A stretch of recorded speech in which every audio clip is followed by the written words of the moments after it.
Puluhan tahun setelah para pahlawan mengorbankan darah di Surabaya untuk mempertahankan kemerdekaan, sebuah pertempuran baru yang tak kalah krusial sedang terjadi.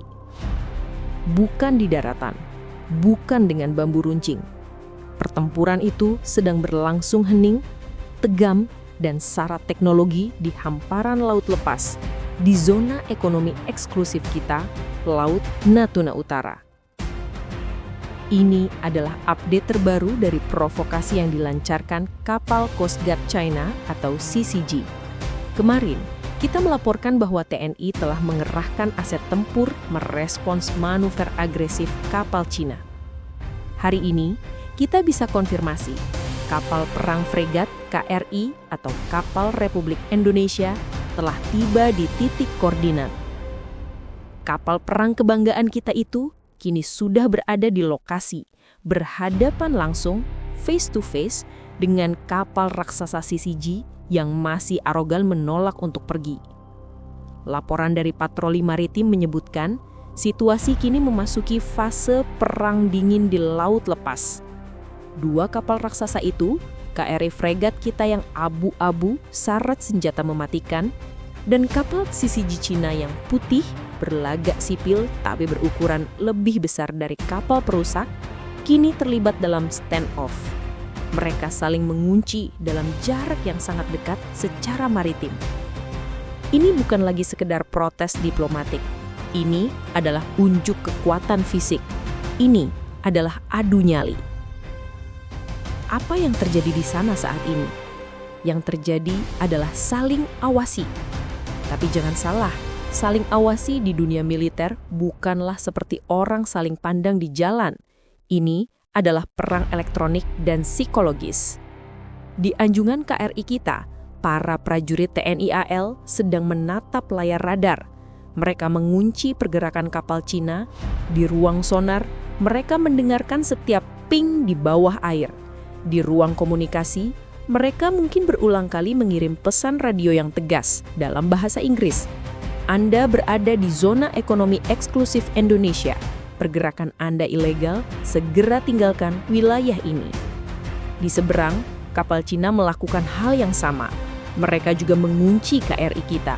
Mereka membalas pesan radio itu dengan arogan, mengulang skrip usang mereka. Kami berpatroli di perairan tradisional Cina. Aktivitas kami legal. Ini adalah gray zone warfare, perang zona abu-abu. Cina tidak menembakkan rudal, mereka tidak mengibarkan bendera perang. Mereka hanya bertahan.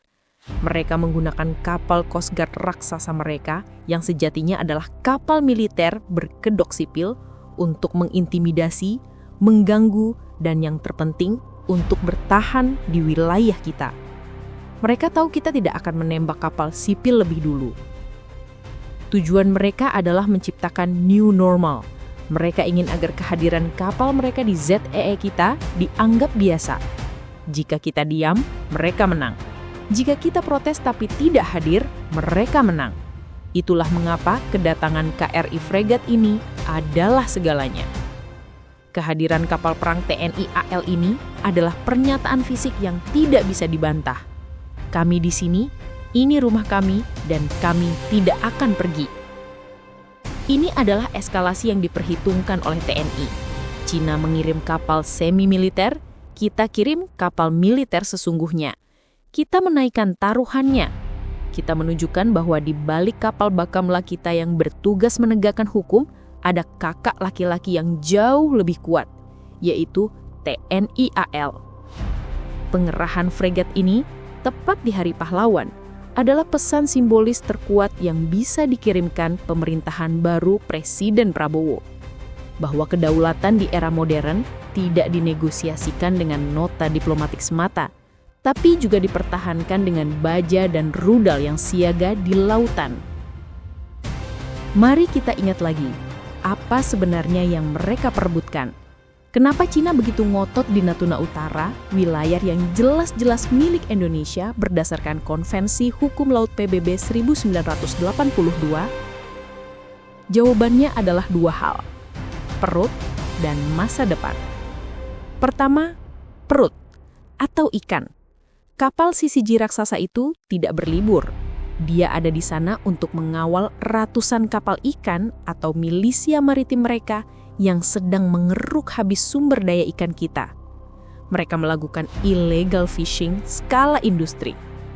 Mereka mencuri ikan tuna sirip hijau, cakalang, dan ikan bernilai ekonomi tinggi lainnya yang seharusnya menjadi hak nelayan Pantura dan Natuna. Kerugian kita bukan lagi miliaran. Kita bicara triliunan rupiah setiap tahunnya akibat pencurian ikan yang dikawal aparat bersenjata Cina ini. Kedua, masa depan atau gas. Di bawah dasar laut yang sedang mereka injak-injak itulah terdapat harta karun terbesar Indonesia, Blok East Natuna. Salah satu cadangan gas alam terbesar di dunia yang belum terjamah. Ini adalah kunci kemandirian energi Indonesia di masa depan. Cina tahu itu. Tujuan utama provokasi mereka adalah menciptakan instabilitas. Mereka ingin menakut-nakuti investor. Mereka ingin agar perusahaan-perusahaan energi raksasa dunia berpikir dua kali sebelum menanamkan modal triliunan dolar untuk mengebor gas di sana. Jika investor takut, proyek itu mangkrak. Jika proyek itu mangkrak, Indonesia tidak bisa mengambil gasnya. Dan Cina, dengan klaim 9 Dash Line ilegal mereka, akan terus menekan kita. Ini adalah penjajahan ekonomi gaya baru. Dan hari ini, KRI fregat kita ada di sana untuk menjaga harta karun itu. Situasi di lapangan kini sangat cair dan berbahaya. Dalam permainan ayam atau game of chicken di laut lepas seperti ini, satu manuver yang terlalu dekat, satu kesalahan interpretasi radar, satu kapten kapal yang terpeleset emosinya, semua bisa memicu insiden yang lebih besar. Bisa terjadi senggolan, tabrakan, atau skenario terburuk lainnya. Para prajurit TNI AL di atas KRI fregat itu kini memikul beban seluruh bangsa di pundak mereka. Mereka adalah pahlawan modern kita. Mereka mungkin tidak tidur, terus-menerus siaga di pos tempur mereka mengawasi setiap gerak-gerik kapal Cina yang hanya berjarak beberapa mil laut di depan mereka. Di Jakarta, Menko Polhukam dan Kementerian Luar Negeri pasti sedang bekerja keras di jalur diplomasi. Nota protes paling keras sudah dilayangkan, telepon antar Menteri Pertahanan mungkin sedang panas. Tapi di laut, kata-kata tidak lagi berarti. Yang berarti adalah tonase kapal, kesiapan sistem senjata, dan keteguhan nyala para pelautnya. Laporan terakhir menyebutkan kapal Cina masih bertahan. Mereka menolak mundur. KRI fregat kita juga bertahan, tidak akan mundur.